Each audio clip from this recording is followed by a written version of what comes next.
Hey guys, how's it going? It is your boy, Manga Drew, and here I'm going to be doing my review of My Hero Academia Vigilantes Manga Chapter 123. I'm getting right into it in this video, mainly because this is the conclusion of the fight between Koichi and number 6. The fight is finally over! Praise the heavens! Yeah. The conclusion is here, and that's the name of this chapter, Conclusion. And if you couldn't guess by the name of this chapter, we're pretty much wrapping up everything that happened after the fight. We get to see the heroes doing their hero stuff, we get to see interactions between characters, and we get to see the last words of a potential character. Now, is it number 6? Is it Pop Step? Is it Knuckle Duster? Is Koichi dead? Well, you're just gonna have to wait and watch this review to find out, and we're going to jump right into it right now. So the chapter begins with Present Mike saying, yo, what's up, Narita? You know, because he has a loud voice, he goes over using his loud voice and is announcing to everyone that everything is okay, that All Might defeated all of the anonymous villains, and that if there's anyone that can help with volunteering and all that, that they can do so. And yeah, they're going into sort of what they do most likely after a big incident. The heroes begin to help the civilians, making sure that they're safe. Something interesting that we see is that they apparently accept volunteers who are strong and willing to help with trying to put up the tents. If people are hurt, they need to go back and get treated, or if they want to go home, that they can. As we see certain heroes helping out, we get a funny moment with a whole bunch of people lending Vegeta's their denim and their jeans so that he can make clothing for himself. But yeah, we see that everything is beginning to go back to normal. The civilians are being rescued. You have Ingenium telling people that they need to help, and that they're very thankful for everyone that is helping with the relief. We even get to see Aizawa saving a little kid trapped inside of a building, which this is a feat for Aizawa. He literally wraps around the rock and throws it away. As we also get some cool interactions between Aizawa as well as Present Mike. They have just a fun banter back and forth, which makes sense because they are friends. So it's just cool to see that, as Present Mike is oh yeah, everything is great. You're thinking rationally, or you're not thinking rationally. Oh, they just have that fun back and forth. But then you just have Present Mike is oh, by the way, you probably should look out for that crawler guy. And yeah, it's a good thing that Present Mike told Aizawa to do that, because the crawler may or may not need any help. But from then on, we actually get something very interesting. We get to see that number 6 is alive, obviously, but he's in a horrible state. His body is falling off. He's using his overclock to zip past people, zip by civilians, as you have All For One telling him, number 6, yeah, Operation Anonymous, yeah, it didn't really go out that well, but you did do the right thing dispersing your plasma body. But now that you're doing all of this, you can use your overclock to weave past the heroes, be invisible, and then finish the job in a way that no one will be the wiser. As we see that while he's bobbing and weaving through the crowd using his overclock, he appears right behind Koichi, as you just have All For One's oh yeah, you can really finish him off right now. One quick strike and he's done. By the way, don't forget to collect his body, so just kill him for me, why don't you? As you just have number 6 no, Koichi Hirare, or Hiare, as he puts on the face that is very similar to Koichi, as All For One is what are you doing? You don't need a face.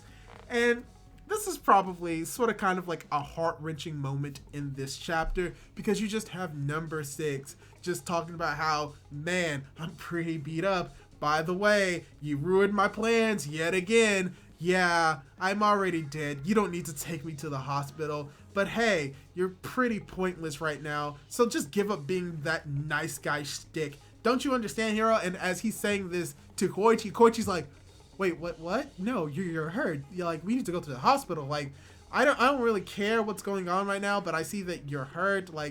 I have no idea what you're going, so let's just take you to the hospital. And as Koichi says that, you just have number 6 oh gosh, I can't believe that I lost to you.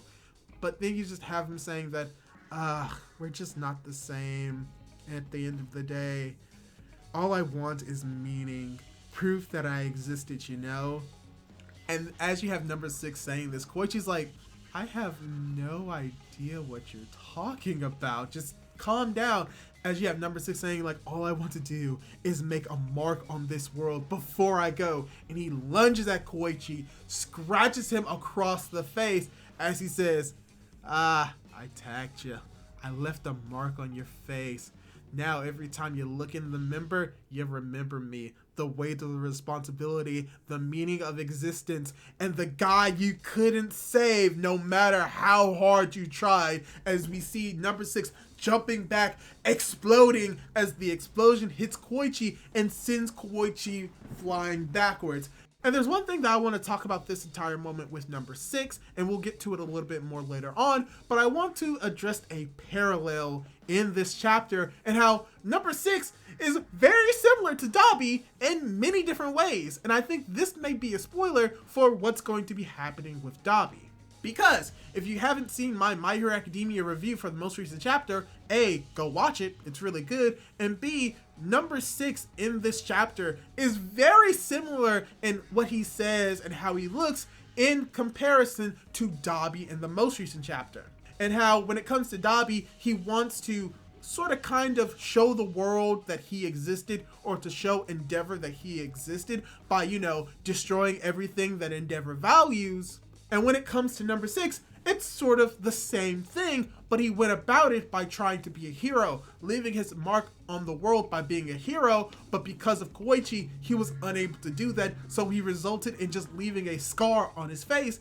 And here's where the potential spoilers for Dabi comes in. We see that in the next few pages, number 6 pretty much dies, and he does so leaving a scar on Koichi's face, so potentially Dabi may leave a scar on Endeavor or even Shoto. But what is more importantly is that he dies knowing that he left a mark on Koichi, and most likely what's going to happen is that Dabi is going to die with the idea that Endeavor finally recognizes him, and then he just dies. So I think it's very likely that the mangaka for this chapter and for the series of My Hero Academia Vigilantes took a few cues from Horikoshi himself, or maybe this is something that Horikoshi gave to this mangaka as sort of kind of a teaser for what's happening to Dabi. Also, something else that is very similar is how number 6 is pretty much a walking corpse, but that he's still motivated by leaving a mark on this world. Very similar to what is revealed in the most recent chapter with Dabi about how he's also a walking corpse, but he's fueled by the hatred or the revenge that he wants to take upon Endeavor. Which shows even more connections to the idea that people can still live on in a physical body if their hatred or their vengeance is strong enough. So that's something very interesting tying My Hero Academia Vigilantes to My Hero Academia.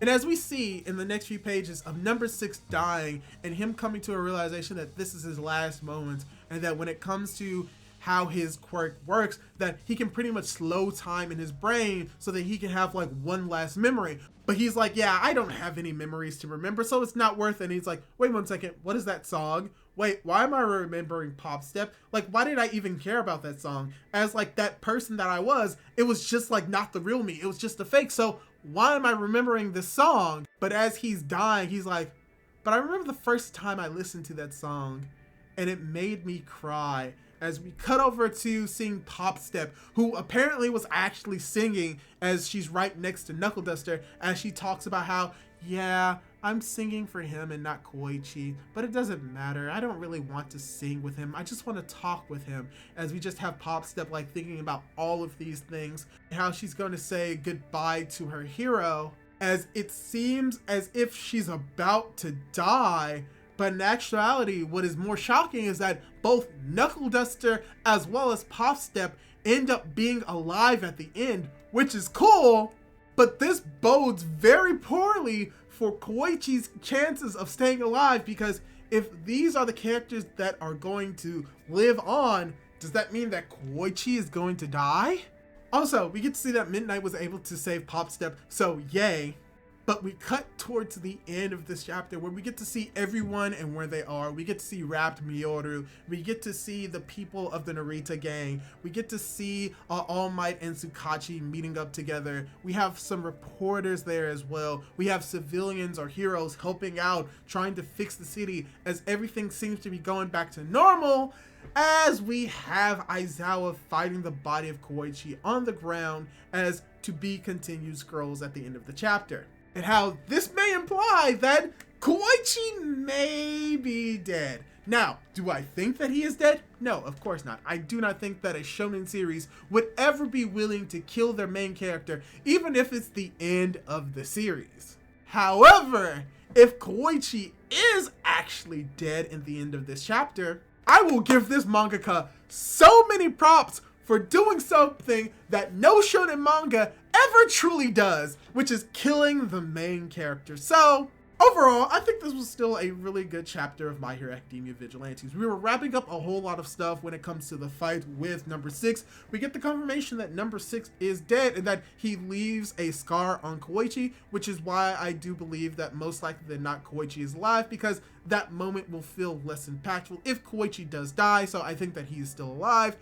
It's great to see that Popstep and Knuckle Duster are alive because I really thought that one of them were going to die, but I'm glad that they're both alive, meaning that Koichi as well as Popstep could have a happy ending, as well as just the final part of this chapter, which could be teasing that Koichi is dead, but I highly doubt that may be the case. But if it is, I would be honestly surprised at that fact. So yeah, that's all I really have to say about this chapter. Hopefully you enjoyed this chapter. Hopefully you enjoyed this review. Leave your thoughts down in the comments down below on what you thought of this chapter. And don't forget to subscribe to my YouTube channel if you want to see more content like this. Do all that cool jazz. And hopefully I'll be able to catch you in my next video. Goodbye!